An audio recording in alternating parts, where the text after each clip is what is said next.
காட்சி போலே நின்றவனா இந்த ஒரு உடையானா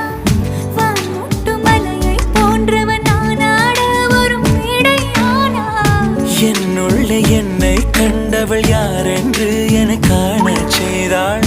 கேளாமல் நெஞ்சை கொய்தவள் சிற்பம் செய்து கையில் தந்தாள் யுகம் யுகம்